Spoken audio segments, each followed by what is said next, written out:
ñëpp di sant ñëpp di jégalu nag bu baax a baax suñu mbokk yi waa presse bi ci retard bi di gërëm di sant mbooloo mu fi ñëw tey pour fekk si tey conférence de presse bi di gërëm di sant tamit coalition Yewwi Askan Wi ci seen teewaay wante ngeen may ma tamit ma gërëm ma sant tamit coalition Yewwi Askan Wi ci seen taxawaay ak ci jàppale bu ñu may jàppale ci agression bu may dund nii ak tamit agression bu ñuy teg nii ci kaw démocratie wu Sénégal te coalition conférence des leaders yëkkati seen kàddu jaarale ko ci Khalifa Ababacar Sall ak ci Ousmane Sonko di leen di gërëm di leen di sant di gërëm tamit di sant bu baax a baax sénégalais yi nekk fii biir réew mi ak ñu nekk bitim réew ci seen soutien ci seen ay message ci seen ay encouragement lii conférence de presse bi du ko waral mooy caaxaan bu ñu fi woote mooy nguuru président Macky Sall ne dañuy woote tribunal mercredi le 10 novembre ne dañ may àtte ci xeex bu fi amoon fii ci buntu mairie bi 10 ans ci ginnaaw 10 ans laa wax ci ginnaaw loolu ci 2011 la woon ngeen may ma rek ma xaw a delluwaat tuuti ci ginnaaw parce que ñu bëri dañuy wax ci dossier bi te luñ ci wax xamuñu ci lu bëri parce que xaw na yàgg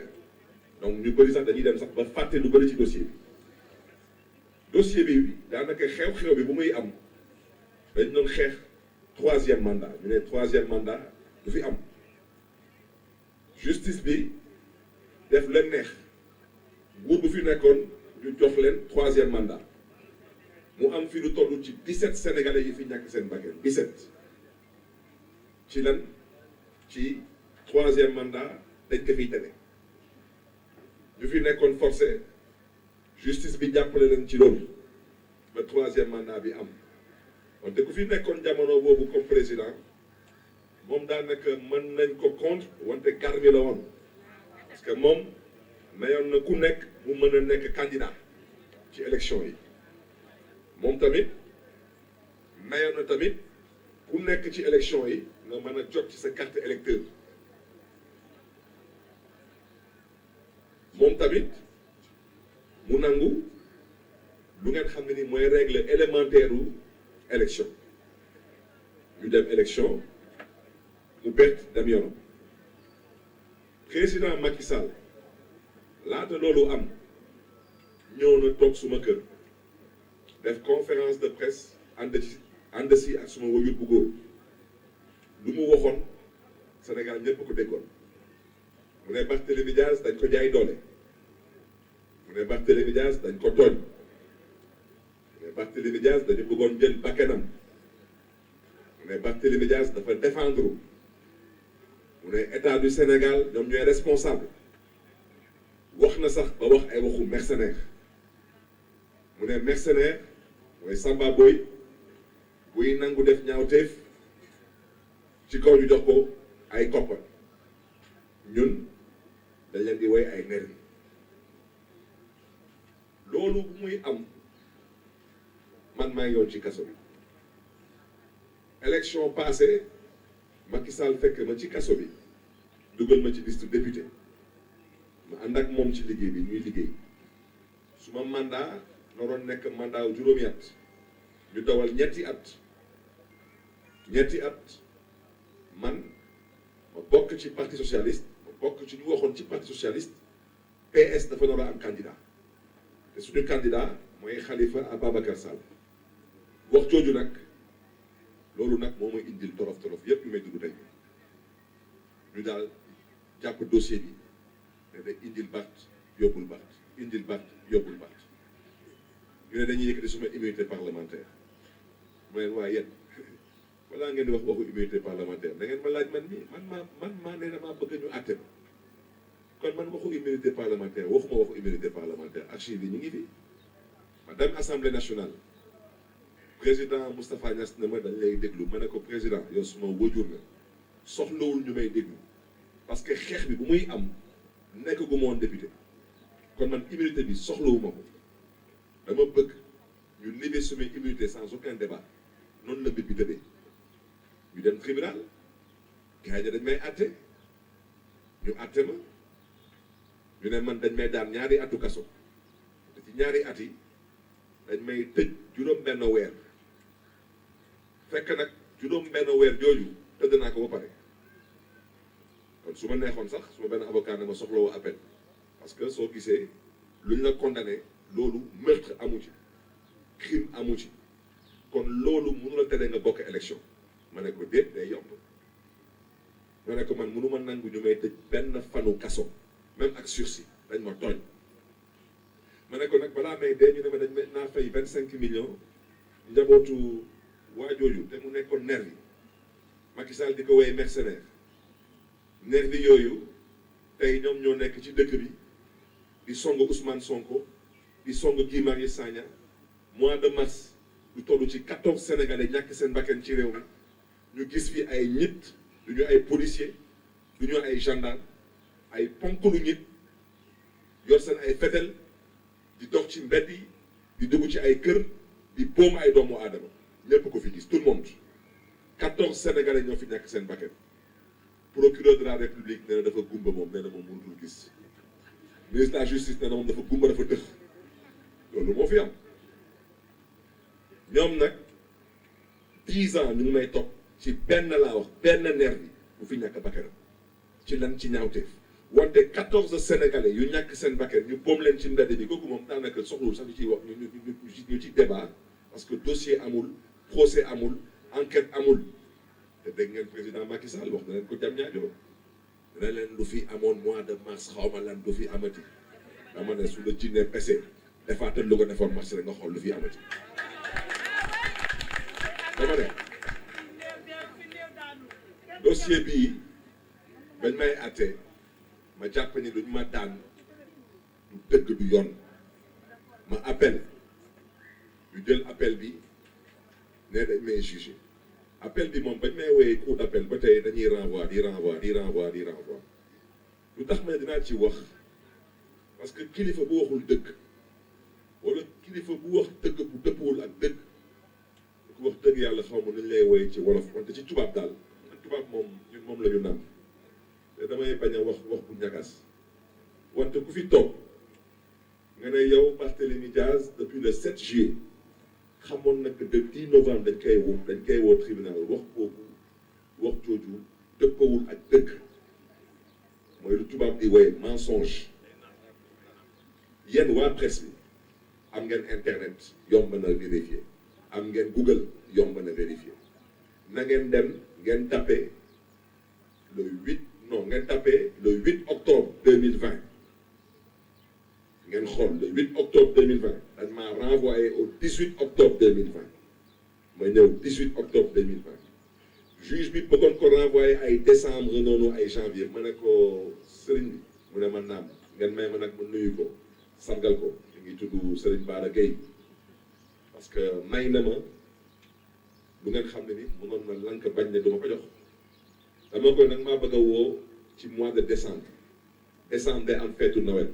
man catholique la xam nga bëgg a woo jullit nga ne ko ëllëg mooy tabaski kooku daanaka dañ koy teg problème parce que yeneen problème lay am mu nangul ma ko ñuy wax waxu ay début janvier du ma ko fàtte parce que joxoon na date 8 janvier ma ne ko 8 janvier bi du ma arrangé parce que 8 janvier bi suma anniversaire bu papa la te man suma kër daanaka ñun ay gourmet lañu ñun anniversaire ñun daanaka ñun moom daanaka dañuy ngénte rek di dem du ma sa jeex ñuy wax di wax mu ne ma ban date moo lay arrangé ma ne ko monsieur le juge ma ne ko man damay dem Canada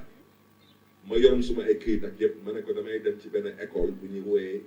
York University bu nekk Toronto suma inscription bi nii damaa ngi dem defi benn master moo bëggoon nga may ma dem ba mu pare suma master ma ñibbisi ba may dem sax ba may ñibbisi mi ngi tombé ak affaire Covid bi ngeen dem ngeen tapé internet le 5 mai 2021 dañu dem tribunal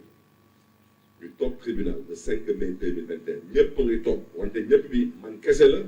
ak papu xale bi amul benn nerf bi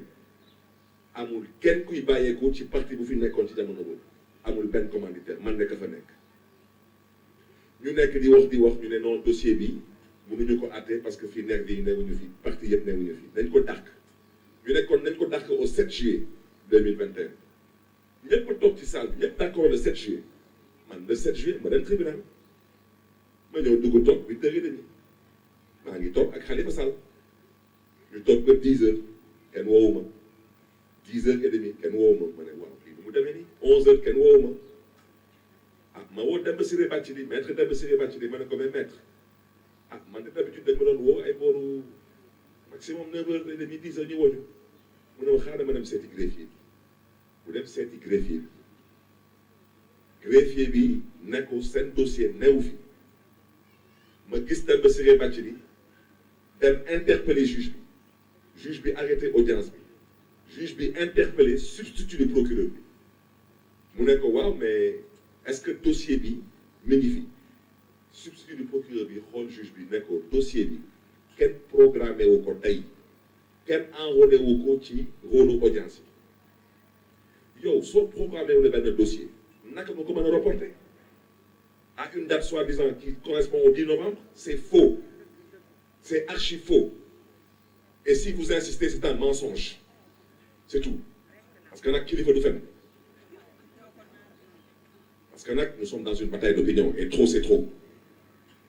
cette justice n'inspire aucune confiance à aucun citoyen dans ce pays à cause de votre comportement c'est un comportement qui est inadmissible inacceptable et intolérable et je vous le dis vous êtes en train de jouer avec le feu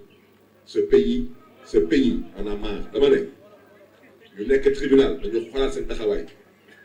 parce que nag dafa am ñu ciy bokk dañuy juum di jaawale ñu ci bëri dañuy jàppee seen bopp ay magistrat ñoom lu ñu jàpp mooy daanaka ñoom lu tubaab di wooye intouchable mooy ñoom kenn du leen laal dëkk bi nga nekk sëriñ dinañ la laal nga nekk politicien dinañ la laal nga nekk homme d'affaires dinañ la laal nga nekk professeur agrégé dinañ la laal wante nga nekk magistrat kenn du la laal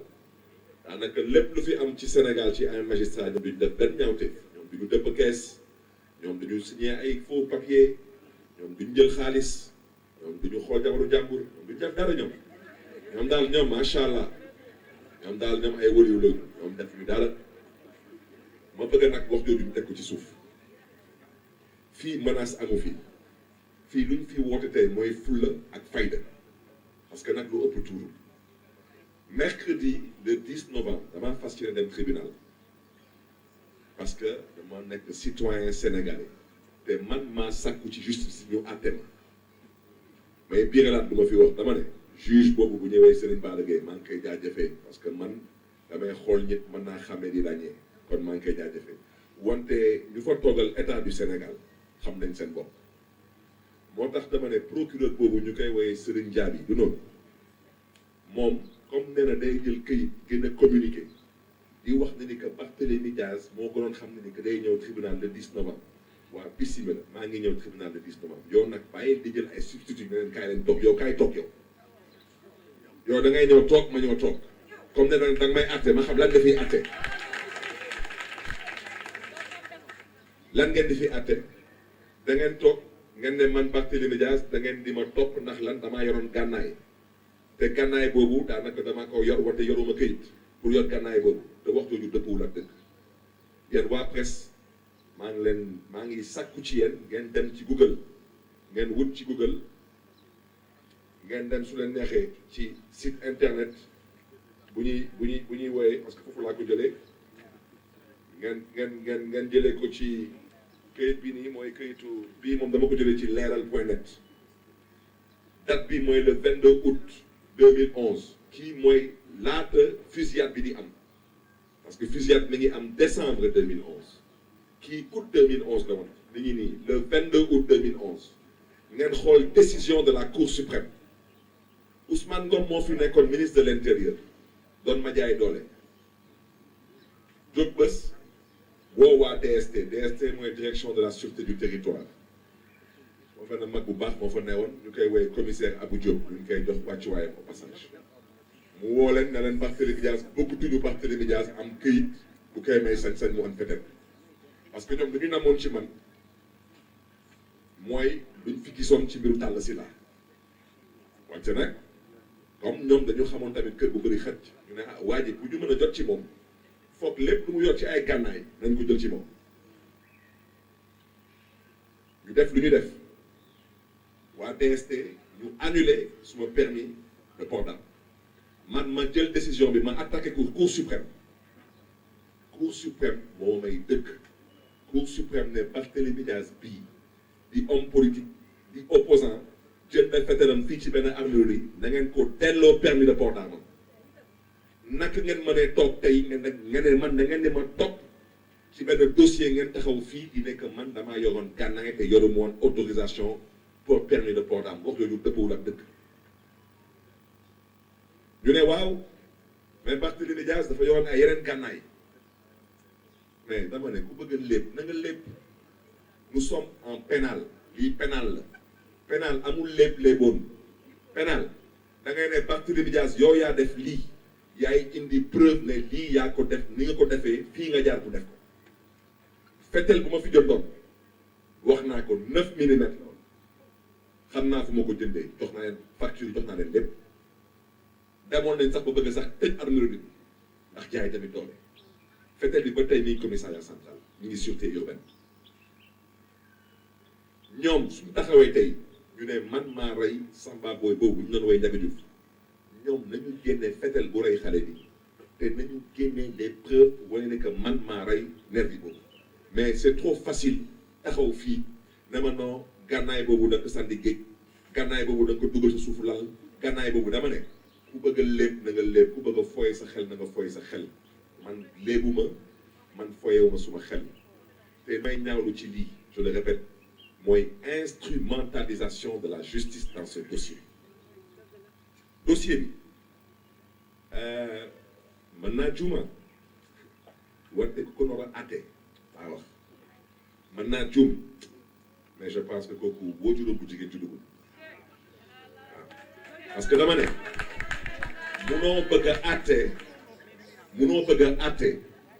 dossier bu mel ni fusillade de Mermoz Sacré-Cœur te amul benn nervi bu fi toog amut mais yéen gënaat nañ vidéo yi jour boobu bu ñuy ñëw fii ci buntu mairie bi nee nañu ñoom gendarmerie bi nee nañu ils ont ramassé 77 douilles yéen xam ngeen 77 douilles ñaata chargeur si ñu xam fetal kooku naka la benn nit moom kese di génn ci mbedd bi moom kese rek muy fet di tiir nii moom kese rek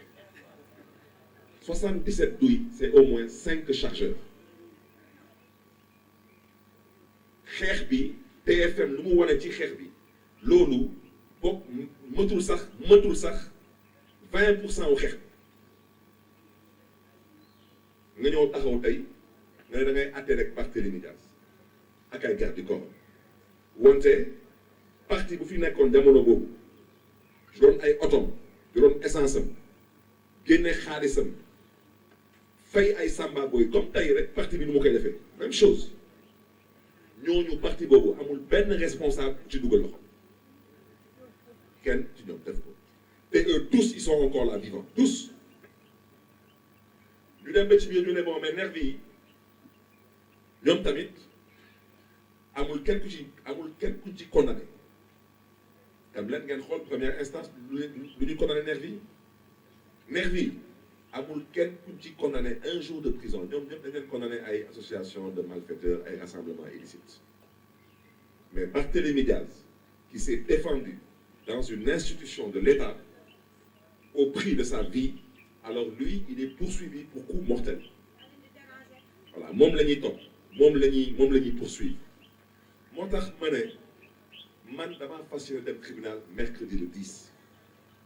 wante demuma tribunal pour ñu may fooy ak di ma kokkali parce que affaire bi mi ngi commencé bëgg a ñëw leneen damay dem tribunal pour ñu àtte Barthélémy Dias ak vider dossier bi moo tax may sàkku ci ndaw ñi dama ne mercredi ñun lu ñuy woote Sénégal mooy résistance comme ni ñu woote woon mars résistance moom la ñuy woote waa tey résistance parce que dama ne xamul buur dee nga xam ne ni buur bu tëji na dépense parce que nag lu ëpp tuuru le 10 novembre ginnaaw suba dinaa dem tribunal wante suñ fa toogee nu ko waxee waa ji di layam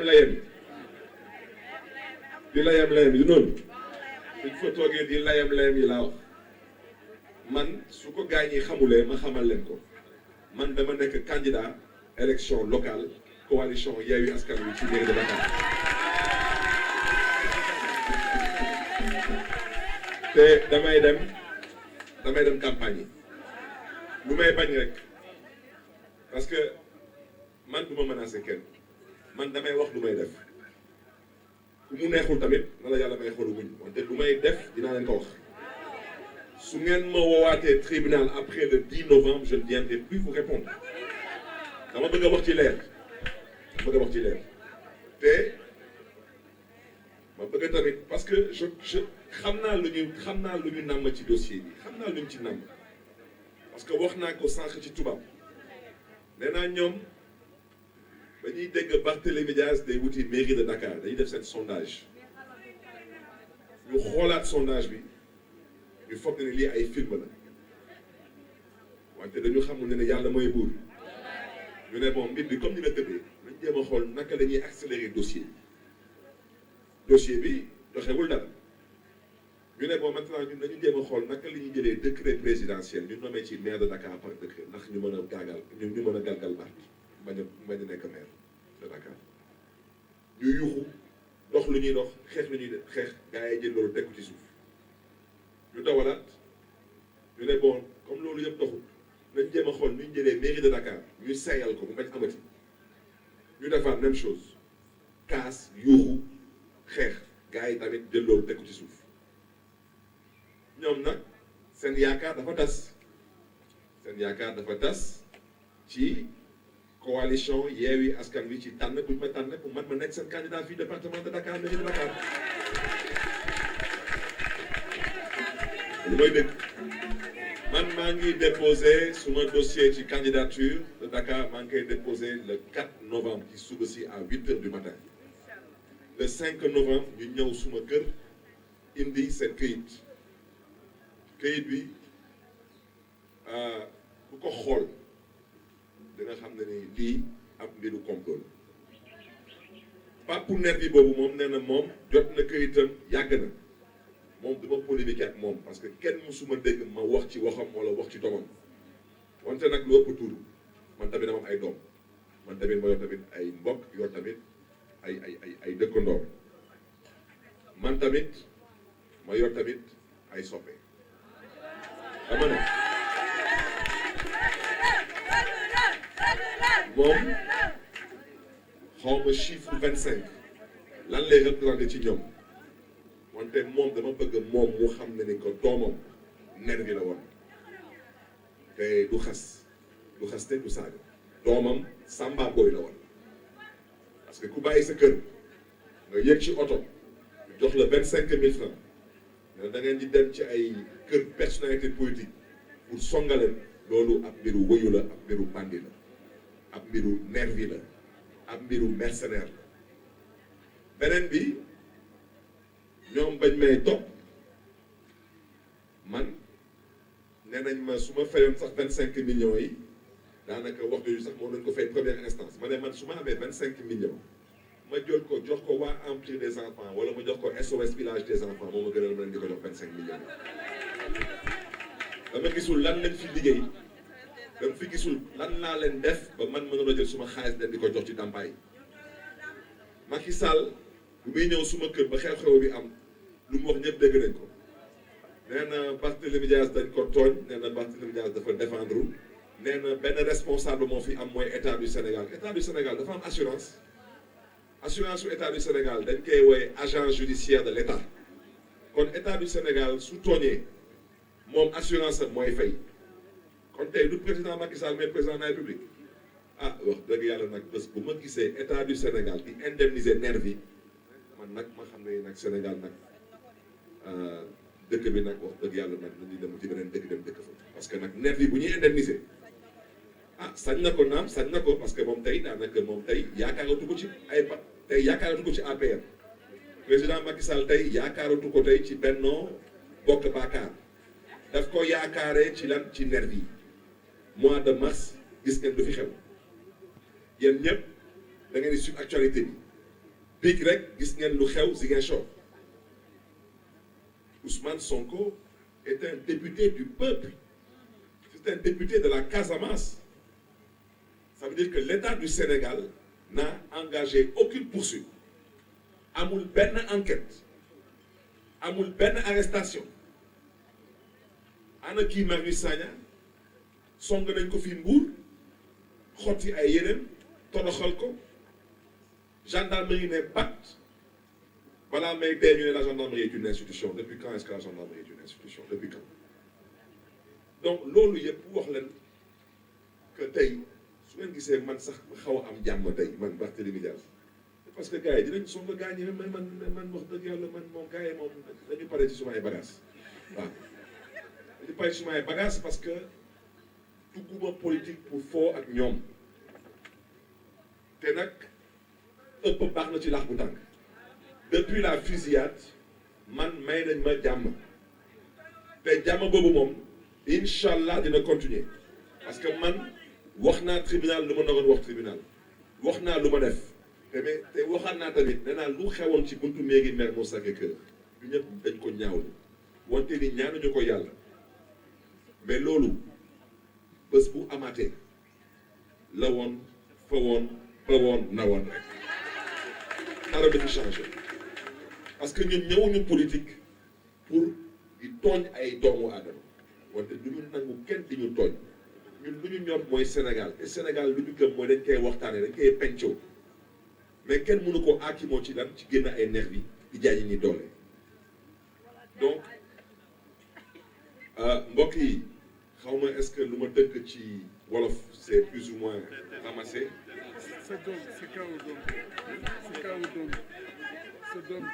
waaw ma ne effectivement ma ne ñun dañu wootee résistance chaque fois gars ñi ne non ñun suñu wootee résistance ñun kenn du gis suñu doom yi dañuy jël doomu jàmbur yi dinañ dem leen ci mbedd bi dama ne man mercredi dama fas yéene dem tribunal ak suma doom yi parce que suma doom yi dañu bokk tey ci lu ma gën a métti ci dossier bi wax naa ko nee naa man suma yaay benn doom bu góor rek la am mooy man bi yàlla dogal mu xawoon am ay tolof ak yaramam moom dossier bi da koy xaw a perturbé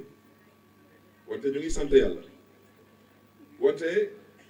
dama am ñetti doom su ma caat ñetti ñëpp juddu ñu fi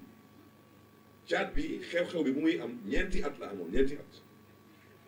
xamu ci dara ndeysaan muy dem école xaritam yi di ko tooñ ñu koy tooñ di ko tooñ bés ma ñëw fekk ko ci kër gi ma ne ko lan ngay def fii mu ne ma noonu dew mooy école ma ne ko tax demoo école mu ne non man dew ma école parce que saa yi may dem école su ma xayti dañ may tooñ ma ne ko dañ lay tooñ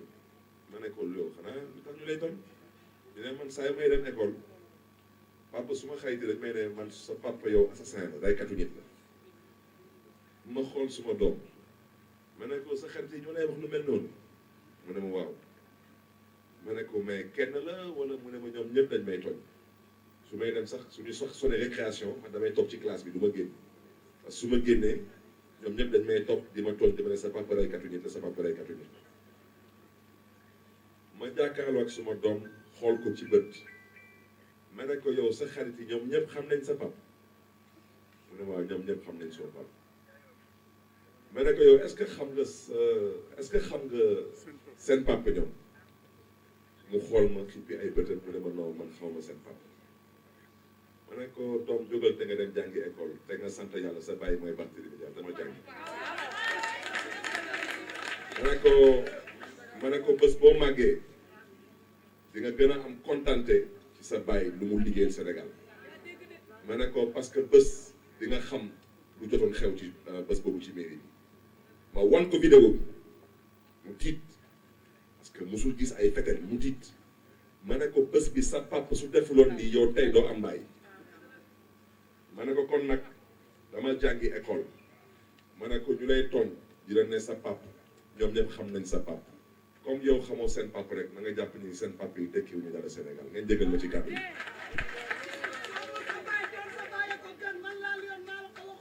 kon nag mbokk yi dama ne man mercredi le 10 dama fas yéene dem tribunal yóbbu suma doom yi bu ñu mën a ubbi seen bët ñu xam kan mooy seen baay dinañ xam est-ce que seen baay assassin la wala est-ce que seen baay kilifa la buy xeexal réewam buy xeexal démocratie biir réewam moo tax may ñaawlu bu baax a baax communiqué wu procureur général waa ji Santa Diaby parce que communiqué boobu lu mu wax dëppawul ak dëkk man maa gën a yàkkamti ñu àtte ma wante lu may ñaawlu mooy caaxaan yi ñuy dugal ci dossier bi dama koy ñaawlu ba ci kanamu yàlla naka lu ñu mën a bëgg a téye benn dossier 10 ans bañ ko àtte 10 ans loolu fu ñu ko teg suñu waxee suba mooy élection wala suñu waxee diw dafa bëgg day wut candidat ñu ne waaw dañ lay woo tribunal mais loolu fu ñu ko teg balaa may dee ñu ne waaw il faut respecter la justice mais dañuy respecter une justice qui se respecte loolu mooy dëkk kon nag ñun mercredi nee leen ñu daaneel dama ne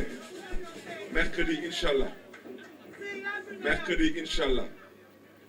lu ñuy sàkku ci ndaw ñi mooy na ngeen envahir le tribunal de Dakar ñoo wane seen taxawaay ak seen naxar dama ne mercredi fu ngeen mënti nekk biir Dakar ci gox-goxaat yi na ngeen wane seen taxawaay ñun résistance lañu woote ñoom nag magistrat yi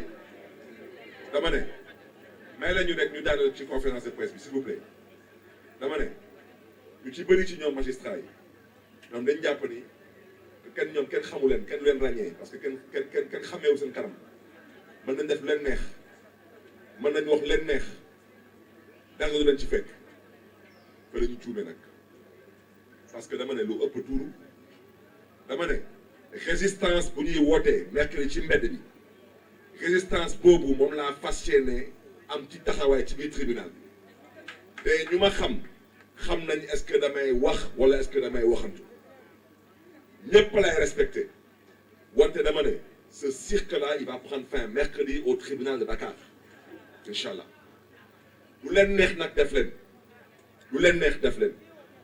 su ngeen mënee jàpp leen su ngeen mënee téye leen su ngeen mënee rendi leen